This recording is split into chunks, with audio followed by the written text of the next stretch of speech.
E aí pessoal, hoje vou fazer uma narração aqui, um texto do Pierre Rochard, traduzido por Pudim, do Explica Bitcoin. Tradução do texto Speculative Attack. O texto foi publicado originalmente no Satoshi Nakamoto Institute, em 2014. É interessante notar que essa é a teoria por trás dos movimentos que o Michael Saylor começou a fazer no início de 2021. Mostrando a capacidade do Pierre Rochard de enxergar à frente do seu tempo. Introdução. Os opositores do Bitcoin torcem para o Bitcoin não se tornar popular. Eles se alegram em acreditar que o Bitcoin não conseguirá atravessar o abismo da inovação. É muito complicado, não tem estrutura certa de governança. Cuidar da segurança é muito difícil para o usuário. Sistemas de pagamento fiduciário existentes e futuros são ou serão superiores. É muito volátil, o governo vai bani-lo, não vai escalar.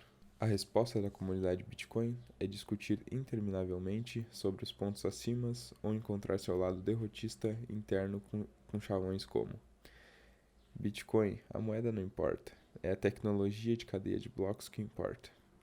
Seria melhor se a tecnologia da cadeia de blocos fosse usada por bancos e governo. Bitcoin deve continuar a ser um sistema de nicho para os curiosos. É apenas um experimento. Fiat e Bitcoin viverão lado a lado, felizes para sempre. Bitcoin é o MySpace da moeda virtual. Algumas das críticas mencionadas anteriormente estão corretas, mas são totalmente inconsequentes. O Bitcoin não será adotado avidamente pelo mainstream, ele será imposto a eles. Forçado, como incompelido pela realidade econômica. As pessoas serão forçadas a pagar com bitcoins, não por causa da tecnologia, mas porque ninguém aceitará seu dinheiro fiat sem valor para pagamentos. Ao contrário da crença popular, o bom dinheiro expulsa o mal. Essa expulsão começou com um pequeno sangramento imediato. Ele irá rapidamente se transformar em hemorragia de classe 4, devido aos ataques especulativos às moedas fiduciárias fracas. O resultado final será a hiperbitcoinização, ou seja, seu dinheiro não vale aqui.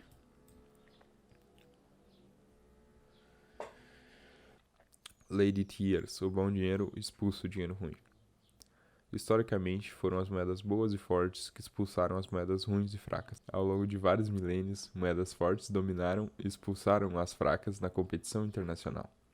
O dárico persa, o tratadama grego, o denário macedônico e o denário romano não se tornaram moedas dominantes no mundo antigo porque eram ruins ou fracas. Os florins, ducados e sequins das cidades-estados italianas não se tornaram os dólares da Idade Média porque eram moedas ruins. Elas estavam entre as melhores moedas já feitas. A libra esterlina no século XIX e o dólar no século XX não se tornaram as moedas dominantes de seu tempo porque eram fracas.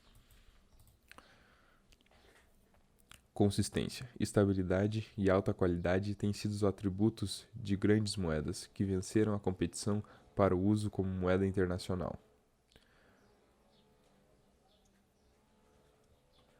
Bitcoin não são apenas um dinheiro bom, ele é o melhor dinheiro.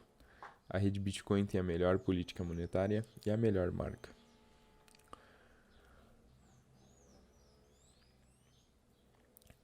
Devemos, portanto, esperar que o Bitcoin expulse as moedas ruins e fracas. Por qual processo os Bitcoins se tornará a moeda dominante? Quais moedas fiduciadas serão as primeiras a desaparecer?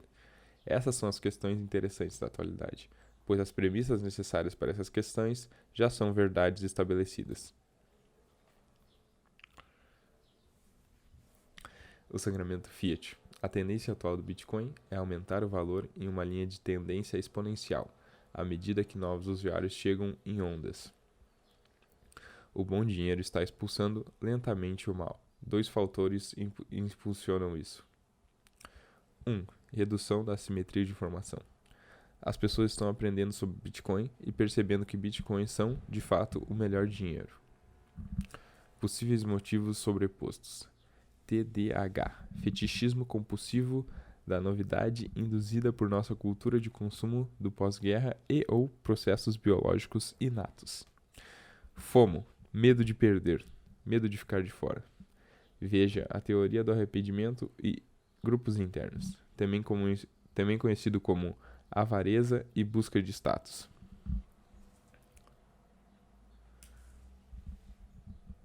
TAPT, transtorno de estresse pós-internet, também conhecido como interrupção, próxima grande coisa, internet do dinheiro. 2. Aumentando a liquidez. Comprar bitcoins é mais conveniente e tem menos taxas cobradas hoje do que há um ano. Pode-se prever razoavelmente que esse também será o caso daqui a um ano. Por quê? Porque vender bitcoins é um negócio lucrativo e competitivo. Por quê? Porque as pessoas querem bitcoins, pelos mesmos motivos citados acima. Devido à psicologia de grupo, esses recém-chegados chegam em ondas. As ondas têm um efeito desestabilizador sobre a taxa de câmbio. Os especuladores não têm certeza da amplitude ou comprimento da onda de adoção. E os apostadores amadores deixam sua empolgação, bem como o medo subsequente, dominá-los. Independentemente disso, uma vez que a maré recuou e as mãos fracas desistiram, o preço é algumas vezes mais alto do que antes da onda. Esse sangramento lento é o modelo de adoção atual, e os comentaristas geralmente assumem um dos seguintes. 1. O sangramento lento nunca ocorreu. É uma ficção baseada em dados enganosos. 2. O sangramento lento parou. Os motivos acima afetam apenas libertários e adolescentes furiosos. 3. O processo vai diminuir agora, uma vez que todas as pessoas com experiência em tecnologia já estão embarcando.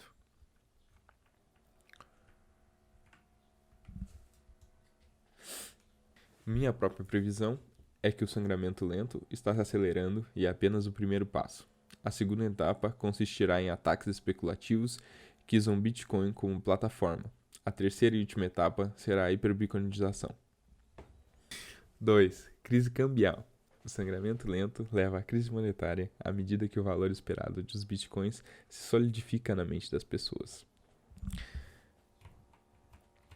No início são conservadores, investem o que podem perder. Após 12, 18 meses, seu pequeno estoque de Bitcoin aumentou dramaticamente em valor. Eles não veem nenhuma razão para que essa tendência de longo prazo seja revertida. Os fundamentos melhoram e ainda assim a adoção continua baixa. Sua confiança aumenta, eles compram mais bitcoins. Eles racionalizam, bem, é apenas 1 a 5% dos meus investimentos. Eles veem o preço cair algumas vezes devido ao estouro de bolhas ou apenas venda dos mãos de alface. Isso os incita a comprar mais. Uma pechincha, o Bitcoin cresce e representa mais de seu balanço patrimonial. No lado do passivo do balanço do Bitcoiner, existem hipotecas, empréstimos estudantis, empréstimos para automóveis, cartões de crédito, etc. Todos alertam as pessoas para não tomarem empréstimos para comprar bitcoins.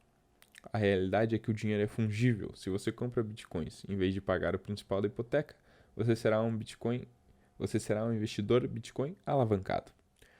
Quase todo mundo é um investidor Bitcoin alavancado, porque faz sentido do ponto de vista econômico, dentro do razoável. O custo do empréstimo, taxas de juros anualizado variando de 0 a 25%, é menor do que o retorno esperado de possuir bitcoins. O grau de alavancagem do balanço patrimonial de alguém depende da proporção entre ativos e passivos.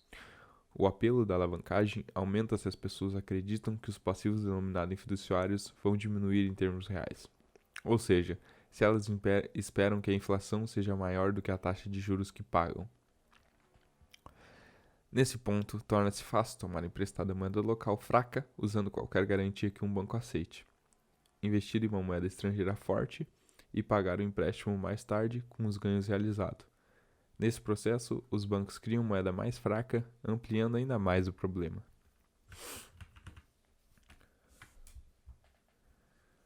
O efeito de pessoas, empresas ou instituições financeiras tomarem emprestado sua moeda local para comprar bitcoins é que o preço do bitcoin nessa moeda aumentaria em relação a outras moedas.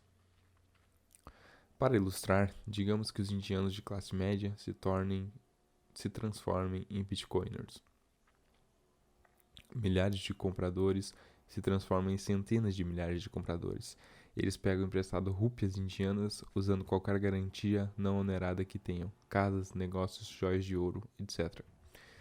Eles usam essas rúpias para comprar Bitcoin. O preço do Bitcoin em rúpias indianas sobe. Um prêmio se desenvolve em relação a outros pares de moedas. Um Bitcoin na Índia pode valer $600, enquanto nos Estados Unidos ele é negociado a $500. Os comerciantes comprariam o Bitcoin nos Estados Unidos e os venderiam na Índia para obter um ganho líquido de $100. Eles então venderiam suas rúpias indianas por dólares. Isso enfraqueceria a rúpia indiana, causando inflação de importação e perdas para investidores estrangeiros. O Banco Central indiano teria que aumentar as taxas de juros para quebrar o ciclo, impor controle de capital ou gastar suas reservas de moeda estrangeira, tentando sustentar a caixa de câmbio da rúpia.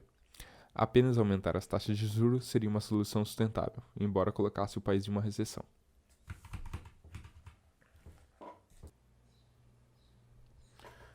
Há um grande problema com o aumento das taxas de juros do Banco Central indiano. O retorno histórico do Bitcoin é de aproximadamente 500% ao ano. Mesmo que o retorno futuro esperado dos investidores seja 1/10 disso, o Banco Central teria que aumentar a taxa de juros a níveis inescrupulosos para interromper o ataque. O resultado é evidente: todos iriam fugir da rúpia e adotar bitcoins, mais devido à pressão econômica do que ao esclarecimento tecnológico. Esse exemplo é meramente ilustrativo. Pode acontecer inicialmente em um país pequeno ou pode acontecer simultaneamente em todo o mundo. Quem alavanca seu balanço e como é impossível prever, e será impossível parar quando a barragem se romper. Quais países são mais vulneráveis a uma crise monetária? O Business Insider fornece uma lista útil aqui. Os bitcoins terão que atingir certo limite de liquidez, indicado por uma troca sólida em cada centro financeiro e uma oferta de dinheiro real, ou seja, capitalização de mercado, de pelo menos 500 bilhões, antes que possam ser usados como um instrumento em um ataque especulativo. Isso coincidirá com ou causará uma crise monetária.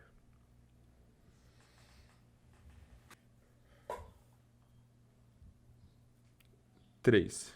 Hiperbitcoinização. Um ataque especulativo que parece isolado a uma ou algumas moedas fracas, mas faz com que o poder de compra dos bitcoins aumente dramaticamente.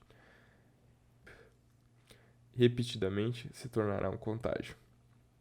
Por exemplo, o suíço verá o preço dos bitcoins subir de 10 vezes e depois 100 vezes. Na margem, eles comprarão bitcoins simplesmente porque desejam especular sobre seu valor, não devido a um problema inerente ao franco suíço. A reflexividade aqui implica que a sedução na demanda por francos suíços causaria, na verdade, uma inflação maior do que a esperada, e, portanto, um problema inerente ao franco suíço. O ciclo de feedback entre a inflação fiat e a deflação do Bitcoin lançará o mundo em uma hiperbitcoinização completa. Conclusão: o Bitcoin se tornará popular. Os céticos do Bitcoin não entendem isso devido a seus preconceitos e falta de conhecimento financeiro. Primeiro, eles estão em uma câmara de eco forte, em que todos são céticos do Bitcoin. Eles procuram raivosamente por evidências que confirmem sua visão do Bitcoin. Em segundo lugar, eles entendem mal como moedas fortes como o Bitcoin superam moedas fracas como o dólar. É por meio de ataques especulativos e crises cambiais causadas por investidores, não por meio de uma avaliação cuidadosa de jornalistas de tecnologia e consumidores convencionais. É isso aí, obrigado por ter ouvido. Deixe seu like, compartilhe. Valeu!